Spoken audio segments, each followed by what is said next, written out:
Welcome, friends. It is I, LostScarf, and it's time for another patch notes. And this time it's for Xing Tian. And there he is right there. This is a guy. And we're going to take a look at him. Skins for a couple gods. We're going to take a look at some bounces and items and gods. And, of course, look at him at the end. So let's go ahead and look at all the skins. First up, of course, is Dr. Vanas. We've seen this before, but just they changed this starting thing here. It's not even him beating everyone up anymore. It's just these guys here. And this is funny. There's a little owl guy. He's also a football. Oh, there you go. 2 points. Yeah, that's totally a scoring system for that. Here's a new god. Xing Tian, the Relentless. No idea how to pronounce him correctly there. Like, hey, how's it going? You know what? Him and Baka gotta be best friends, because, you know, they both have weird stomachs. Really weird stomachs. Ragnarok Fenrir is the one everyone's talking about. He's about to unchain! There it is! And he's really horny, Jesus Christ. Hello. You know, we're probably going to get this guy. The only problem is, it is a chest exclusive, so you have to go into a chest to get this guy. And it's over here. Click, go to there. There we go. So, a chest. I have 51 to 55, so we might do a special event about that. There you go, 55 chests there. You know, I don't like chests all that much. One is this low, I may as well, but oh man, I do not like chests on principle, but they're not going to stop doing them. They're never going to stop doing these chests. They're here to stay. Very annoying, but there you go. If you want to go for it, there you go. 55 is the amount of things in here. Hopefully, you don't have to do too many for it. If you do, well, poop. Alright, let's go ahead and take a look at the skins specifically. So here's Xing Tian. Hello! And then just look around here. Looks nice. Looks pretty nice right there. He's got a flaming head. That's pretty cool. How do you put your axe on their shield like that? That's cool. Let's go ahead and look over here. Hello! You're red. That means they're dead. Alright, doesn't look bad. Looks pretty nice. Voice back. I'm returning left lane. Huh. Enemies incoming middle. I'll attack the gold fury. I'll attack the fire. Returning middle lane. Keep returning left lane. Sounds pretty good. Sounds pretty good to me. Alright, let's go ahead and go back to the next god. Here we go, Fenrir Ragnarok. And he's just, I don't know, he's kind of weird. Like the horns all over the place. Kind of weird looking to me. It looks cool, but also kind of weird. Kind of weird. He's also really silky. Like, look at original skin. And he's just not so silky there. Go see if there's a voice pack on this. I'll attack middle lane. Hell yeah, there is. Help left lane. Return to base. Attack. Still, it's less. I'm returning right lane. It's less Fenrir though. Attack the gold fury left lane. Like Fenrir grew horns and a new voice. I'll attack middle lane. Right? Retreat. Be careful left. I'll defend the middle lane. Stay here. Be right back. Steady away. I'll turn to base. He grew a new voice. That's a bit jarring for me, despite the fact he has so many different voices already. Still, a bit jarring to me. Bit jarring to me. Next one! Volcanic Agni got an update. And, if you like it, good for you. I don't actually care. This doesn't look that good, to be honest. I liked his ridiculous cragginess on his head. Maybe his new animations look great, but this, it just looks like this, but not exactly this. Just, I am underwhelmed. Defend right lane. Be careful. I am underwhelmed. Go ahead and look at the next one. Golden Ratatoska. There you go. Look at this guy. Look at him. Pikachu. Pikachu. There you go. This is the only really way you could do him is doing the traditional old gold skin. Because how else is he going to do it? He's a little squirrely guy. Little squirrely guy. Take a look at this one. Oh, okay. He just has black eyes on this one. And then, boom. Well, let's sing. And then there you go. Diamond. Looks nice. Looks nice. There you go. One last thing to show off is the fact that... wrong button. The fact that... Wrong one. Where is it? Rewards. Here we go. Is Odyssey. They're showing it. It's not going to be out until October, though. But we see what's going to happen with the chest. It will be voice pack, skin, ward, avatar, booster, or rare exclusive skin. Please come to your chest below. So that's coming up, so that'll be cool to see in the future. Now it's time to look at the balance of the items. So first up, Bluestone Pendant. Plus 20 physical power, 100 mana. But the big thing is the new passive. That is, enemies hit by your damaging abilities take an additional 30 physical damage over 2 seconds, max 2 stacks. So, That's pretty good damage. And this applies to enemies, not just gods. So you're clearing faster, you're doing lanes faster, you're doing everything faster. Put this on her, put this on Apollo, put this on a lot of hunters. They're going to clear the lane a lot easier, so good for them there. Put this into Soul lane, a lot of physical guys are going to be able to clear a lot easier, good for them, like Sun Wukong, clear it better there. Put on the junglers, they're clearing faster, they're hurting enemy gods much better. So, physical gods in general are going to really like this, unless they're purely basic attack oriented, like, say, Baka. I think only his 1 would apply this. I don't think his Butcher Blades would. And his ultimate, I'm not sure about. So, there's a lot of gods this will be good with and some that it will not be. And I'm going to experiment with this item a lot in the future. So, we'll see when I use this or when I use the other ones going forward. Now, another item that got buffed is the Mail of Renewal. Now, they added 5 cooldown reduction, so it's 15 from 10. They also put up the passive. It's now 20% of your maximum health and mana over the next 5 seconds when you get a kill or assist against an enemy god or objective. That's right, Fire Giant, Gold Fury, and the Juggernaut, if you're doing Siege, will apply this effect. So, it's a bit better. It's definitely a bit better. More worth being 15% cooldown reduction, considering everything else is pretty much 15 and 25. Making this guy 10% is a bit weird. The only other weapon that does that, I believe, is the Winged Blade. Double check that right now. Winged Blade does, 10% cooldown. So there's only a couple that are still weird like that, but most of them are 15 and 25. Last change is Weakening Curse. It has been nerfed from 100% to 65% damage reduction. Healing reduction. This is freaking weird. Healers are huge in this game. Healers going to be even bigger now. I don't get this. We just saw the SPL. We saw healing be huge in the SPL. We saw Hell just do so much in one of the matches, and they're making a nerf towards healing. I don't get it. We're going to see a lot more healing in SPL. It's going to be more ridiculous. I don't get it. A lot of pros are against the Weakening Curse. I don't know any pros that actually are for it currently. So, what? You only nerf healing you stop healing for 5 seconds every 60 seconds. A healer can heal the whole team every 10 seconds. So that's like 1/6 times, just 1-to-6 ratio in a way, as far as how often you can do things. And team fights, it does break up a team fight, but then another team fight can come up right after. So, not the biggest fan of this change at all. I really don't like it. A lot of people don't like it. It's just an odd nerf. Okay, let's look at the gods now. Okay, so balancing. Akwong has been rebalanced. So, what happened here is he gained an extra 5 damage per dragon on his Dragon Call to make people want to use his Dragon Call more for, basic attacky. And then they nerfed his Wild Storm by taking away 10% of the magical power contribution and putting the cooldown from 5 seconds to 7 seconds. This is the curb magical Akwong and make you want to play basic attack more. It didn't really. It went in that direction, but it's not gonna really. Mage is still the way to go. You can still do double ring and all that, but mage is just a stronger way to go, so you're just gonna go mage. That's about it. So, no real change there. No real change there in the long run. Guan Yu with a pretty interesting buff, and that is Warrior's Will now that's 30% slow, and it's 12 seconds from 14 seconds, but the bigger one is Painless, which doesn't reflect in the freaking description, but here's what happens. Now, not only does he put up stacks from getting hit, but also he gains stacks from hitting enemy gods. So if you hit a party with his Talu Assault, just hit them a couple times, you're going to build this up pretty quick so that you can heal everyone and yourself double, which is really nice. So it's a nice buff to Guan Yu. It's going to be interesting to see how he goes. Solo Guan Yu still not bad, especially because he can heal himself more. But support Guan Yu, I'm really curious to see once he gets built up what he can do. But I think Solo Guan Yu is still the way to go. Solo Guan Yu in teamfights will be very ridiculous. Heal up his teammates, shredding armor off the enemy. That's probably the way to go with him.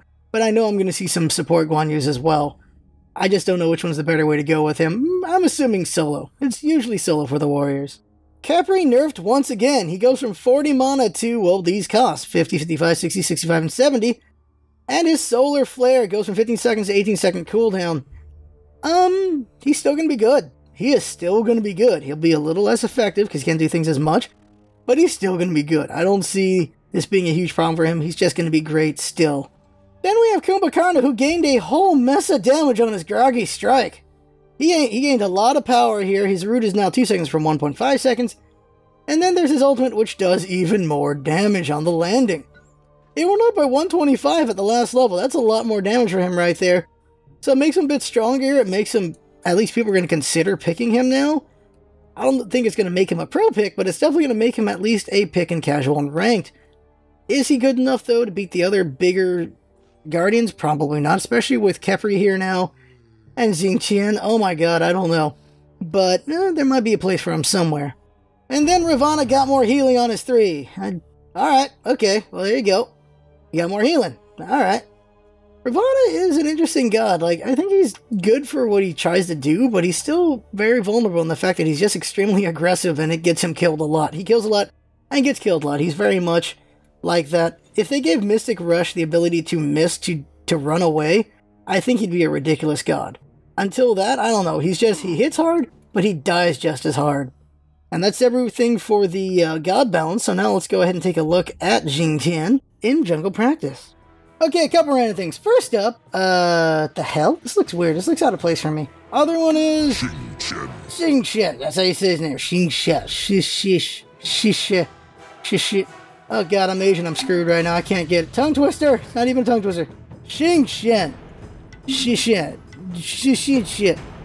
Tian. I think I got it. Okay, so one thing I forgot to mention was the, there's a portrait. Know the enemy and know yourself. Oh, High Divergent. You need not fear the result of 100 battles. So, High Diversion got reduced by 108 gold, so that's not bad at all. So let's take a look at Xing Tian's kid here. Smoldering Rage, Furious Roar, Hook Slam, Sky Cutting Axe, and Whirlwind of Rage and Steel. This kit's actually pretty ridiculous. I'll show you in a second. A sharp mind is best, but a sharp blade makes a close second. Nice. Let's go and show off his passive. This is Smoldering Rage. When he hits anything with any enemies with damaging abilities, he gains stacks of HP 5.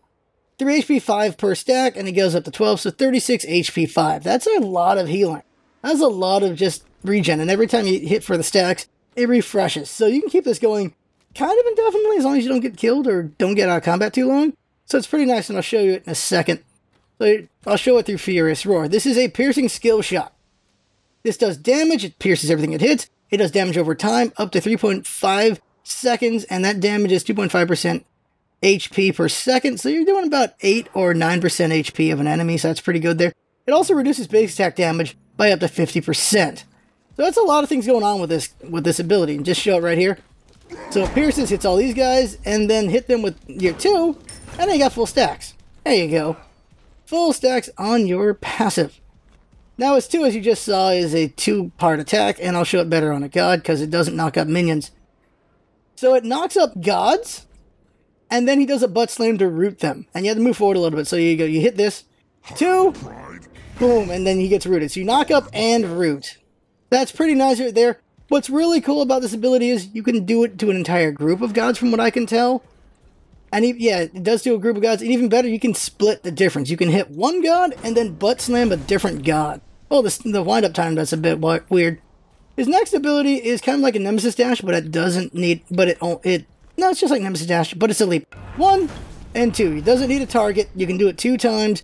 Hitting gods gives you protections. If you hit an enemy god, you gain 10 up to 50 protection. So this is, initiation. Getting in there. Get your butt in there so you can just do more work. That's basically what it is. And then there's his freaking ultimate. Check this out. Whirlwind of Rage and Steel does 3 attacks. It has 50% magical power contribution.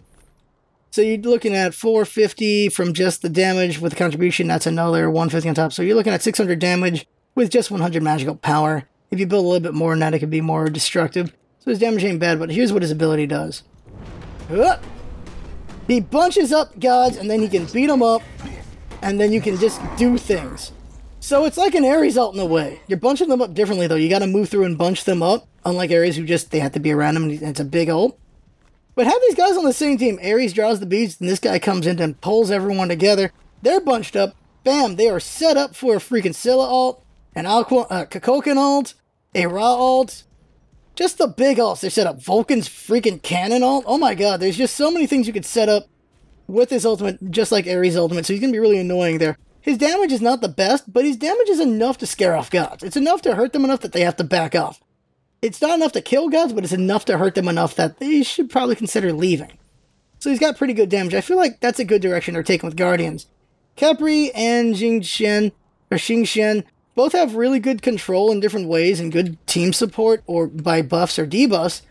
And they just cause a lot of trouble. They don't have stupid damage, but they have a good amount of damage to be a problem. So I feel like they're a really good direction for Guardians now instead of like the old Guardians who just have everything basically. Let's just show this combo off one more time. So get these guys together and then knock them up, root them. I missed him. Get the one on them so they're DOT. And there you go right there. Use Gem of Isolation, Spirit Max. There's a lot of things you could do right there, which could be pretty good. Just going forward like this. And there's one more thing I gotta show you guys, and this is crazy. His one works on objectives. Check this out. So, Fire Giant. Hit the Fire Giant. Check out his damage. He's gonna hit me right now. That does 403. He's hitting me for 122. Okay. Now, let's not get killed. Not get killed. Let's go heal up a second. Go forward. Go ahead and do a joke on the way. I don't miss my head. I just hate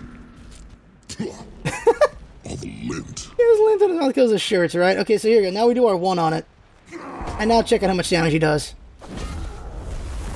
403. 122 still. So it's kind of weird how that works. Okay, I'm still in range.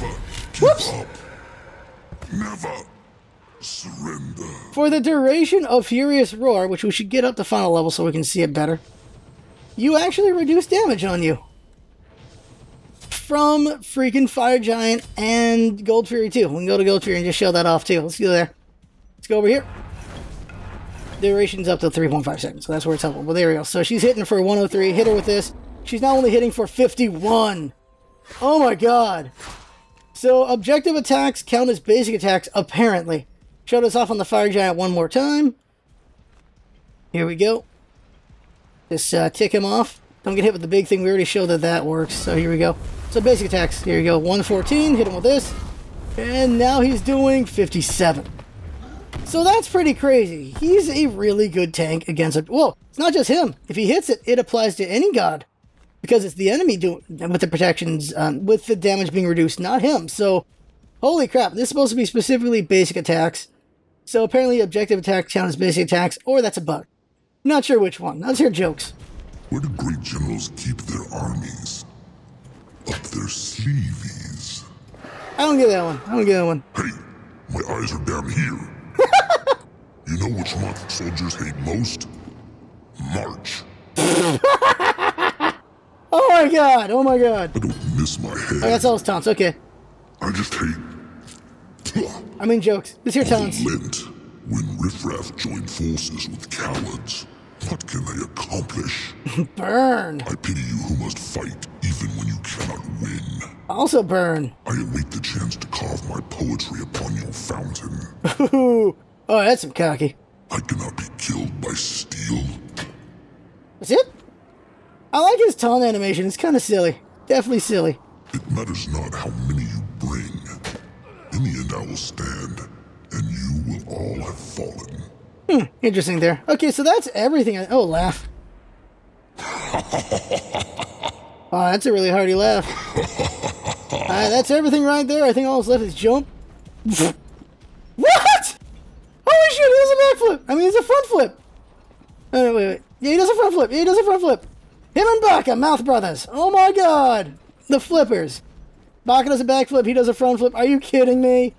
Oh my god. That's hilarious. And this regular jump. Oh my god, that is hilarious. Oh, that is hilarious. There you go. That right there is the patch notes video. Hope you found things informative, especially the freaking objective one. Oh my god. That is a credit to Peter Cobb and Black on finding that one. Oh my god, right there.